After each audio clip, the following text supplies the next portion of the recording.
What's up guys, welcome back to another video. So today's video is going to be a little bit different, and it's going to be things I wish I knew when first playing the game. I try to do at least like 10 things. Some of them kinda overlap with each other a little bit, but I at least try to get at least 10 things. So let's go ahead and start off with the first one, which is going to be custom skills. Now, back when I first started the game, I did not even know how custom skills worked. I've known about custom skills way back from Hollow Fragment, but never with like AL, I really knew what they really did. So that's one thing I really wish I knew back when starting out, because I could have had an easier time and could have done a lot more stuff early on, because back then I was mostly doing raids with a lot of people from like PSN communities when they were still up and everything like that. I remember back then when we only had Divine Beast, I was wondering how people were just killing these things so quickly, you know, because back then I couldn't kill them, you know, very quickly because I didn't know custom skills, didn't know anything really. So that's one thing that I wish I knew back then. Now for the second thing that I wish I knew whenever I first was starting out is how important AI are, especially in endgame. AIs are super important in this game, probably unlike any of the other SAO games, because they're your buffers, they're your debuffers, and they just do a whole lot that basically you just can't do, since we're limited to only 4 combat skills. And yes, you can swap gear around during a fight and, you know, do other skills besides just the 4 on your palette, but typically the AIs are going to be your most supportive system in the game, like I said, for the debuff and the buffs, and also because of their personas and animas. So for example, whenever you come over here to your records persona, mostly you're either going to be using Prodigy. Another one is like Fiery. I don't use that one often. Another one as well that's really important is Nimble. And then another one would be Born Leader for some buffers, mostly for like some non-plus skills, so they can share to the whole party and stuff like that. So that's another thing you would want to grab as well for like these. Another thing to keep in mind is that for the effects of these, like Prodigy, it gives me skill speed. You see right there I had 100% in all of them, and whenever you go to your buff list, my Prodigy gives me plus 20%. If yours is not at 100%, it's probably going to be lower. I don't know what it is whenever you just have no percentage, but it will be lower compared to a 100%. So that's another thing. So once you get those, it's also best to just get them at 100% as well to get a boost. And then for anima, most of them aren't really great besides just uptight. The others are just kind of like but uptight is mainly what you would go for, mainly for yourself. So that's the second thing I wish I knew for the game. So now let's move on to the next one.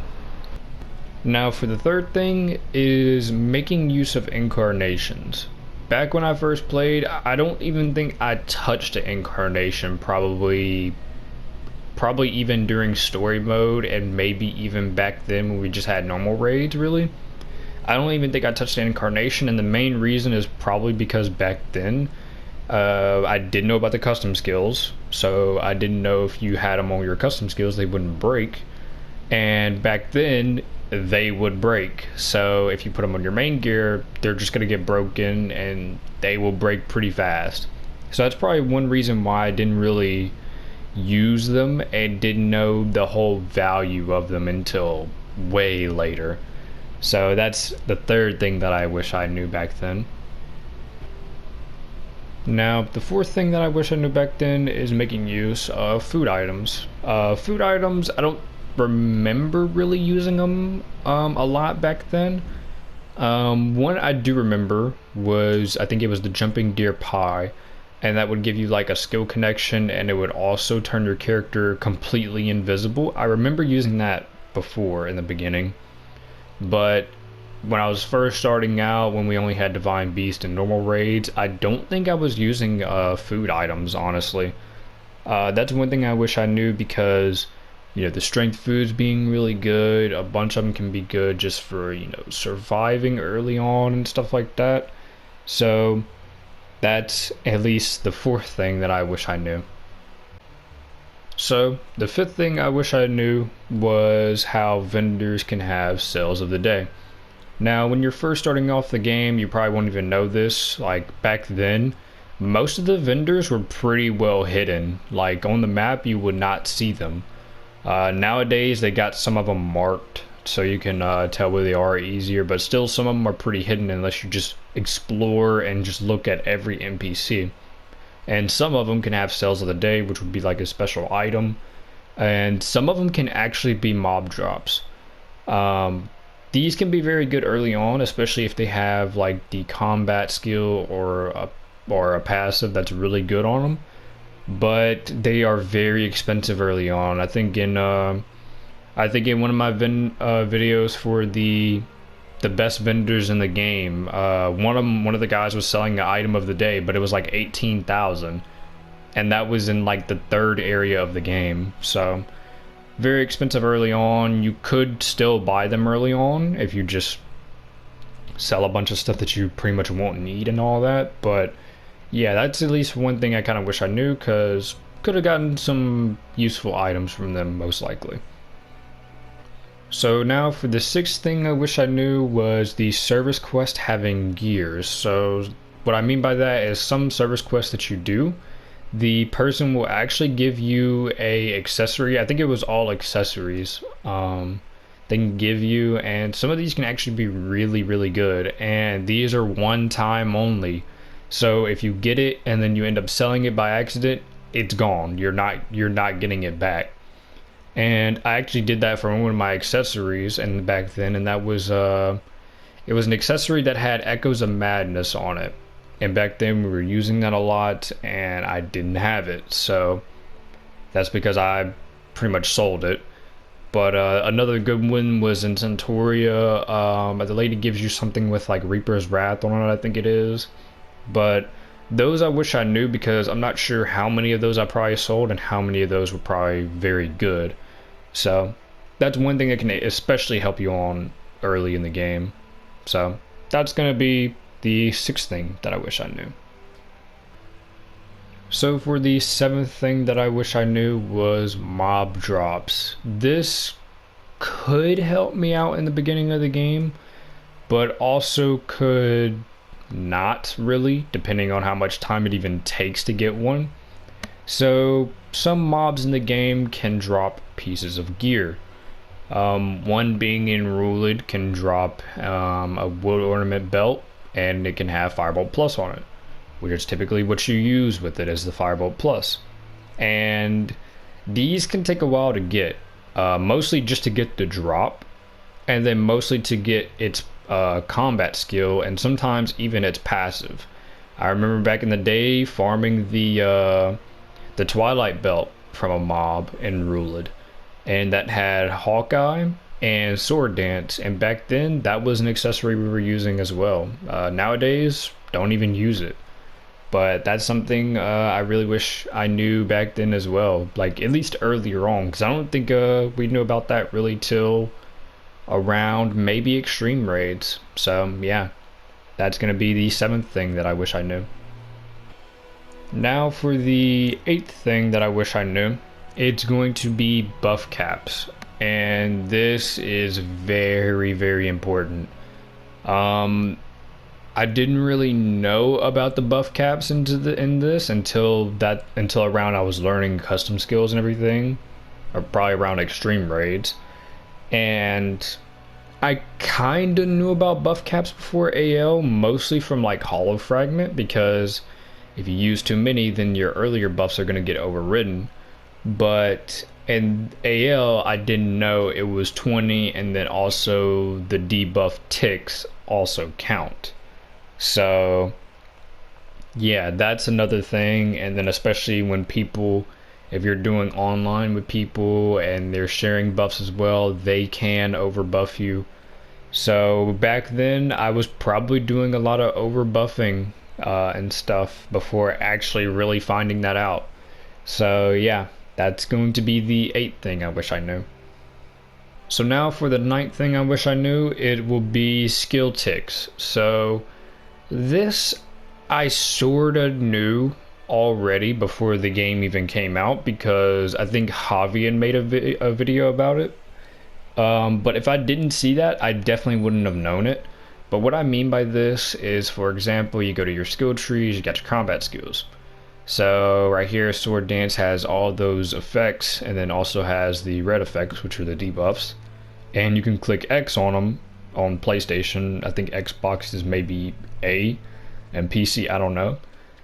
But then you can spend points on these to buy them, and then you can turn them on and turn them off. So right here, I can turn these all off, and then it'll go back to being just a normal Sword Dance. But then I can just tick these back on, and then now they have these effects again with also those debuff effects. So that's what I mean by the skill ticks, and that was something that like I said, I wouldn't have known unless I saw it from Javian, but that's something that you can probably figure out now since I just talked about it. So that's going to be the 9th thing that I would have wished I would have known if I didn't already see it, but yeah. So now for the final thing I wish I knew, number 10, it's going to be 2 things in one pretty much, and it's going to be Sacred Arts actually being useful, and then also Super Arts. So for the Sacred Arts, back then really weren't using them a lot, well, weren't using most of them. I remember back then thinking, you know, Sacred Arts being added to the game, they're going to be nice for damage and stuff like that, but no, they were not good for damage at all. Mostly, if you're using Sacred Arts, you're pretty much going to be using Dark Level 2 because it can stun mobs. So back then on Extreme Raids, very helpful against the bosses, because if they're doing an attack or if they're doing their large AoE, you can just pop a Dark Level 2 and it will stun them out of it. Another one we were using a lot was Wind Level 3. Still use it because it increases your speed. And then Wind Level 2, we haven't used this in a long time, but it was mostly good against like the Golem back then, and also like any boss or something that just shoots projectiles, because you can use it. And if you're in that little bubble it has, and they shoot it from the outside, then you'll be protected. So that was before we were also using the Eyewall incarnation as well. Now, to move on to the Super Arts, back when the game was first new still, I was mostly spamming Finish Arts. Back then, you could actually really kill bosses with Finish Arts back then. I remember that's what a lot of people were doing, was just using Finish Art to kill the bosses. Nowadays, you really can't, not for like the higher end content, but for like the lower stuff still, yeah, you definitely can now with all the gears and stuff we have. But back then, they were being used pretty often back then. But the Super Arts, what made them so good is you can basically trigger chain bursts on your own, and you can spam sword skills without using SP. And the damage you're going to be doing with your chain burst combined with your sword skills, you know, with your custom skills as well, doing your down damage, it's going to be way more than you can do with a Finish Art. Pretty much with the most damage you're going to do in the entire game, because you're able to spam sword skills, you're able to keep your skill connect damage bonus if you're using Billion Blossom as well, and it's just able to trigger solo chain burst. So these back then were pretty much essential when you were doing something. And back then, whenever I was using Finish Arts, it was mostly because in multiplayer, if a person uses it and they hit the boss with it, it'll stun that boss during that Finish Art animation for the other people. So that was mainly why we were doing it back then, at least while I was doing it, because if they were doing a move, this was before Dark Level 2 as well, if they were doing a move, I would activate the Finish Art to stun them out of it. So that's pretty much why I was using that back then as well. But the Super Arts, I definitely wish I would have known that earlier on, at least. So that's going to be it for the 10 things I wish I had known back when the game first started. Hopefully this taught you something if you didn't already know some of these things, and yeah. So that's going to be it for this video, and I'll see you guys in the next one. Peace.